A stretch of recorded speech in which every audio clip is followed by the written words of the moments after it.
గ్రహించే శక్తిని బట్టి మీరు బలము కలిగిన వారుగా ఉండండి. ప్రభు అనుగ్రహించే శక్తి అన్నదప్పుడు ఏంటి?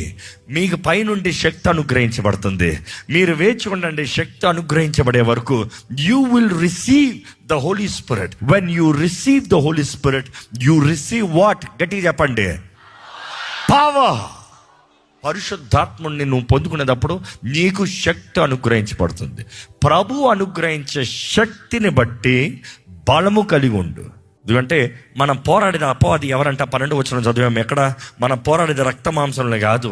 వేలయనగా మనము పోరాడున్నది శరీరాలతో కాదు గాని ప్రధానులతోనూ. మనం పోరాడేది ప్రధానులతోనూ అధికారులతోనూ ప్రస్తుత అంధకార సంబంధులకు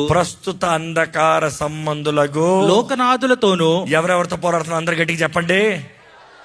ప్రధానులు, అధికారులు, ప్రస్తుత అంధకార శక్తులకు లోకనాథులు, ఇంకా ఆకాశ మండలంలో ఉన్న దురాత్మల సమూహములతోనూ పోరాడుచున్నాము. You see it is a 4-fold entity. 4 దిక్కుల నుండి, 4 వైపుల నుండి 4 కేటగిరీస్, 4 డిపార్ట్మెంట్స్ అని చెప్పచ్చు.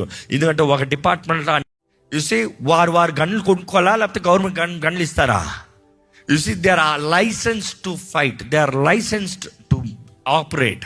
ఆ రీతిగా దేవుడు కూడా ప్రతి విశ్వాసికి సర్వాంగ కవచాన్ని నీ చేతుల్లోకి ఇచ్చి నీకు అప్రూవల్ ఇస్తున్నాడు, లైసెన్స్ ఇస్తున్నాడు. నువ్వు పోరాడటానికి దేవుడు నిన్ను లీగలైజ్ చేస్తున్నాడు. నీవు పోరాడాలి. మరలా చెప్తున్నా, నువ్వు సర్వాంగ కవచము ధరించుకుంటే మాత్రమే ఈరోజు నీ జీవితంలో జయము గ్యారంటీడ్.